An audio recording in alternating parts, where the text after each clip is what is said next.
Мен Меңдіғазиева Гүлжихан Орынғалиевна, Маңғыстау облысы Бейнеу ауданы Боранқұл ауылы Боранқұл орта мектебі коммуналдық мемлекеттік мекемесінің бастауыш сынып мұғалімімін. Сіздерге 4-ші А сыныбында қазақ тілі пәнінен сөз таптары тақырыбында өткен сабағымды ұсынамын. Сабақтың тақырыбы сөз таптары. Мақсаты сөз таптарының сөйлемдегі қызметін анықтау, дерек көздерден мәтін, сөздік, кесте, диаграмма, қажетті ақпараттарды табу. Қазақ тілі өз тілім, ана тілім, Абай Мұхтар сөйлеген дана тілім, қастерлейді ұл қызың мәңгі сені, болашағым бақытым дара тілім деп ақын жырлағандай, туған тіліміз қазақ тілі сабағын бастаймыз. Ауылда ертегі тыңдамай, жаңылтпас шаттамай, жұмбақ шешпей өскен бала кемде кем болар. Сабағымызды жұмбақ шешуден бастаймын. Жұмбақтың шешуіндегі сөздерді үш тілде, яғни қазақ тілі, орыс тілі, ағылшын тілінде айтуды ұсынамын. Жұмбақтың шешуіндегі сөздер нені білдіретінін сұраймын. Қима қағаздар арқылы оқушыларды үш топқа бөлемін. Бірінші топты самал жел, екінші топты жылы жаңбыр, үшінші топты жарқылдаған найзағай деп алып, сабақты бастаймын. Топ ережесін еске түсіреміз.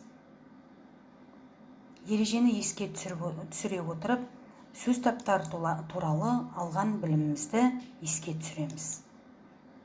Қазақ тілінде 9 сөз табы бар екенін, олардың бізге 4-еу ғана таныс екенін айта келіп, зат есім сөз табына тоқталамын.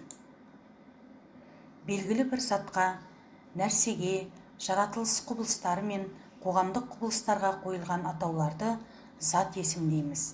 Зат есім тұлғасына қарай негізгі және туынды зат есім, құрамына қарай дара және күрделі зат есім, жалпылай және жекелей аталуына қарай жалпы есім және жалпы есім, мағынасына қарай деректі және дерексіз зат есім болып бөлінетінін айтып өтемін.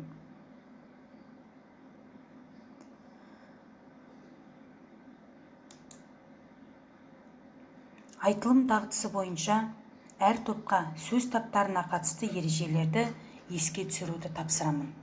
Бірінші топқа етістік сөз табы, екінші топқа сын есім сөз табы, үшінші топқа сан есім сөз табы беріледі. Екінші тапсырма тыңдалым дағдысы бойынша жүреді. Оқулықпен жұмыс жүргіземіз. Оқулықтағы 6-шы жаттығуда мәтін берілген, сол мәтінді мұғалімнің оқуымен тыңдайды оқушылар. Өздеріне түсініксіз сөздерді белгілеп, сөз таптарына ажыратады.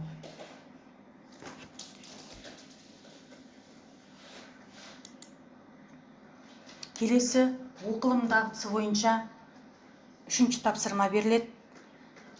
Бұл тапсырмада табиғат ұғымына қатысты мақал-мәтелдер мен нақыл сөздерді жинастырып оқиды. Мағынасын сыныптастарына түсіндіреді. Бірінші топқа табиғаттың алуан құбылыстары, екінші топқа табиғаттағы өсімдіктер әлемі, үшінші топқа табиғаттағы жануарлар әлемі тақырыбы беріледі. Оқушылар осы 3 тақырыпты басшылыққа ала отырып, нақыл сөздер мен мақал-мәтелдерді жазып, естеріне түсіріп, мағынасын ортаға шығып, топ болып, мағынасын түсіндіреді сыныптастарына. 4-ші тапсырма жазылым дағдысы бойынша алынады. Жазылым дағдысында бұл тапсырмада 3 топқа 3 тапсырма беріледі. Бірінші топқа сәйкестендіру әдісі арқылы араласқан сөздердің ішінен сын есім мен зат есімнен тұратын сөз тіркестерін табу беріледі.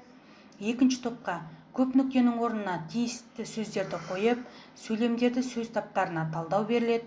Үшінші топқа жалпы есімдерді бірінші бағанға, жалпы есімдерді екінші бағанға бөліп жазу тапсырмасы беріледі. Оқушылар тапсырманы орындап, мұғалімге көрсетеді. Сабақ соңында кері байланыс орнатам. Кері байланыста пресс әдісін қолданам. Оқушы бүгінгі сабақта алған әсерін осы әдіс бойынша жазып қалдырады. Бұл жерде пресс әдісінде П менің ойымша, Р себебі, Е мысалы, С қорыта айтқанда. Үйге тапсырма беріледі. Оқулықтағы 9-шы жаттығуда жұмбақтар жинағын пайдаланып, төменде берілген сөздерге жұмбақ тауып жаз. Жазылған жұмбағыңды сын есім, сан есім, етістік қай сөзбен байланысып тұрғанын дәлелде.